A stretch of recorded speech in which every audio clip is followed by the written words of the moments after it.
Turning great strategy into great performance can be a challenge for any company. This means deploying strategy in the most effective and powerful way, and Hoshin Kanri is designed to help you achieve that. In the following Hoshin Kanri course, we will cover the following topics. What is Hoshin Kanri? Creating the strategy deployment, management coaching, and review. Let's begin by answering the question, what is Hoshin Kanri? Hoshin Kanri is an annual process led by senior executives, deployed and followed throughout all levels of the organization. It is used for developing, deploying, and achieving strategic objectives through organization-wide activities. So what is the main objective of Hoshin Kanri? Hoshin Kanri's main objective is to align the organization working towards the same goals. By doing this, inefficiencies that can result from a lack of communication and direction among different departments within the company can be eliminated. Now that you know what Hoshin Kanri is, let's see how strategy is created. Let's begin with the first step of creating the strategy, defining the mission statement. The mission statement is a short statement of why an organization exists and what its overall purpose is. It could include the type of product or service it provides, its primary customers or market, and its geographical region of operation. It may also include a short statement regarding the organization's values or philosophies. As you can see, these are some examples of the mission statements of some great companies. LinkedIn, to connect the world's professionals to make them more productive and successful. PayPal, to democratize financial services to ensure that everyone, regardless of background or economic standing, has access to affordable, convenient, and secure products and services to take control of their financial lives. Tesla, to accelerate the world's transition to sustainable energy. Now that you know what a mission statement is, let's see what the vision statement is all about. The vision statement is an inspirational statement of an idealistic future for a company or group. Vision describes the basic human emotion that leadership intends to be experienced by the people the organization interacts with. As you can see, these are some examples of the vision statements of some great companies. LinkedIn, create economic opportunity for every member of the global workforce. PayPal, to make the movement and management of money as simple, secure, and affordable as possible. Tesla, create the most compelling car company of the 21st century by driving the world's transition to electric vehicles. Now let's go into the next step of creating the strategy, determining the 5-year objectives. The 5-year strategic objectives are action-oriented statements that define what must be done in order to achieve the vision. These objectives are the strategy building blocks which set the company's direction forward. Here are some examples of 5-year objectives. Create a culture of continuous improvement by December 31st, 2027. Increase profit margin from 16 to 36% by December 31st, 2027. Increase market share from 76 to 90% by December 31st, 2027. Decrease operating costs from 27 to 13% by December 31st, 2027. Now, let me show you where those 3 to 5 year goals will be listed in a strategic deployment tool called the X Matrix. As you can see, here is where the 3 to 5 year goals are listed in the X Matrix. Now that the 5-year objectives have been determined, let's go into the last step of creating the strategy, determining the annual objectives. The annual strategic objectives are action-oriented statements that define what must be done this year in order to achieve the company's 5-year strategic objectives. Performing a SWOT analysis can help determine the annual objectives. This analysis can help reveal significant internal and external areas needing workforce focus. The strengths are internal factors the company has to help achieve company objectives. The opportunities are external factors to the company that help achieve company objectives. The weaknesses are internal factors the company has that are harmful or can get in the way of achieving company objectives. The threats are external factors to the company that are harmful or can get in the way of achieving company objectives. As an example, the strengths can be things your company does well, qualities that separate you from your competitors, internal resources such as skilled, knowledgeable staff, tangible assets such as intellectual property, capital, proprietary technologies, etc.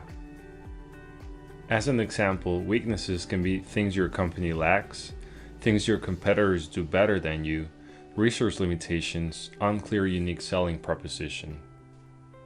As an example, the opportunities can be underserved markets for specific products, few competitors in your area, emerging need for products or services, press and media coverage of your company. As an example, the threats can be emerging competitors, changing regulatory environment, negative press or media coverage, changing customer attitudes towards your company. Once the SWOT analysis has been performed, it can be used as a basis for determining the annual objectives. Here are some examples of some annual objectives. Increase employee continuous improvement engagement from 23 to 50%, increase profit margin from 16 to 20%, increase market share from 76 to 81%, decrease operating costs from 27 to 24%. Note: many companies start with only one or two priority objectives. This can make it easier to get the entire company to rally behind and support the objectives. Using the X Matrix tool, here's where the one-year objectives are listed. Once the one-year objectives have been listed, the next step is to mark with an X the interdependencies that exist between the 3 to 5 year goals with the one-year objectives. Performing this interdependency analysis will ensure that the one-year objectives are aligned with the 3 to 5 year goals of the company. Remember, Hoshin Kanri is about aligning the organization towards working on the same goals, and it starts by having the one-year objectives correlate with the 3 to 5 year goals of the company. Now that the strategy has been created, it's time to properly deploy it and turn great strategy into great performance. Let's get started with the strategy deployment process. To properly deploy strategy, each level of management communicates their objectives to their direct reports. In turn, their direct reports negotiate and align their actions to contribute towards their manager's success. Because communication is such a key part of Hoshin Kanri, deploying the annual objectives creates a consensus about how objectives will be met through a top-down system of a two-way feedback loops between managers and their direct reports. As management deploys their annual objectives, current initiatives are put in place and aligned with their direct reports to help meet the annual objectives of the next level of management above. Once the current initiatives have been listed, the next step is to mark with an X the interdependencies that exist between the one-year objectives with the current initiatives. Performing this interdependency analysis will ensure that the current initiatives are aligned with the one-year objectives. As mentioned before, Hoshin Kanri is about aligning the organization towards working on the same goals, and now this tool helps make sure that all current initiatives are aligned with the one-year objectives of the company that correlate to the 3 to 5 year goals of the company. Now that the current initiatives have been listed, we have to define the key performance indicators that will help create feedback on how the initiatives are performing and helping the one-year objectives be met. Once the key performance indicators have been listed, the next step is to mark with an X the interdependencies that exist between the current initiatives and each key performance indicator. Performing this interdependency analysis will ensure that the performance indicators measure the performance of the current initiatives. And finally, determine who owns each current initiative. Once the owner of each current initiative has been listed, the next step is to mark the interdependencies that exist between each current initiatives with the different owners.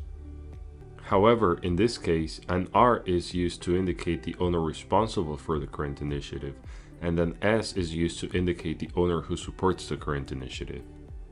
As you can see, this process has to be repeated at every level of management to make sure their initiatives are aligned with the company's objectives. And this is how the X Matrix is used as a great tool when deploying strategy across the organization to help align all work towards the same goals.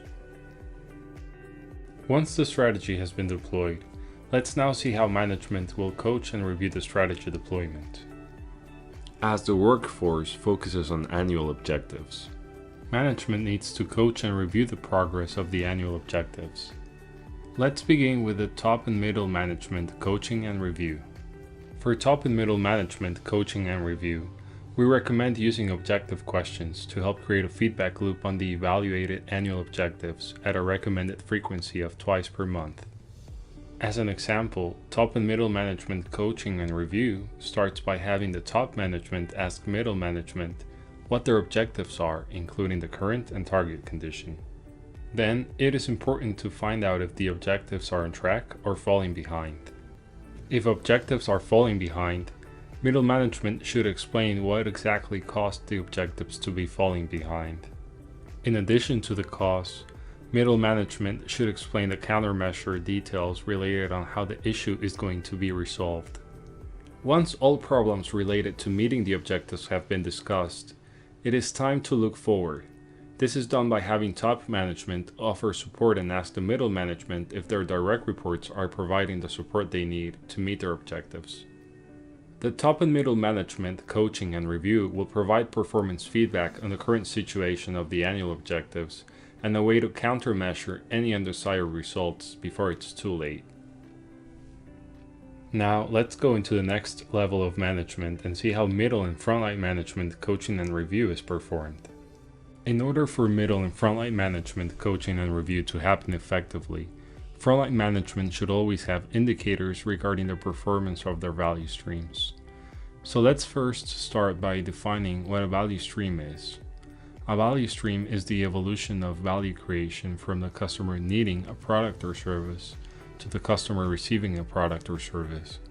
Although there are many ways to objectively measure performance in a value stream, these are the main four: productivity, throughput, lead time, and material flow. Most other measures are sub-measures of the previously defined. In order to measure performance in a value stream, we need to determine the takt time. Takt time is the pace or rhythm needed to keep up with customers' demand.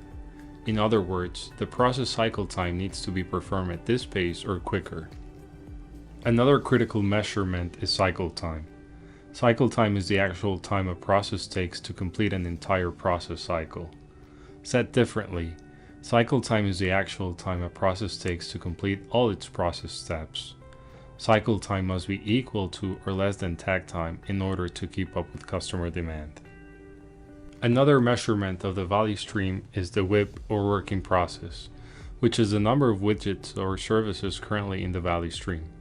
WIP is the number one factor of long lead times, which often results in late deliveries. As well as WIP, another critical measurement is lead time. Lead time is the total time required to fulfill an order. It is largely affected by each process step's cycle time, work in process, and work in queue. Lead time can either be observed or calculated. It can be observed by measuring the time it takes from the time an order is placed to the time an order is complete. Lead time can also be calculated by multiplying the number of items currently in queue times the average completion time. Now that you know the critical measurements of a value stream, let's define what is a value stream map. A value stream map is like a process flow diagram with a few differences. First, it follows the information flow from the customer to the process. Then, it follows the process flow from the process to the customer. Secondly, it provides a means for analyzing the flow at each step in the value stream. So why create a value stream map? Value stream maps reveal areas and factors that restrict flow and ultimately impact customers negatively. As you can see, these are some commonly used value stream map symbols to help better visualize the value stream flow.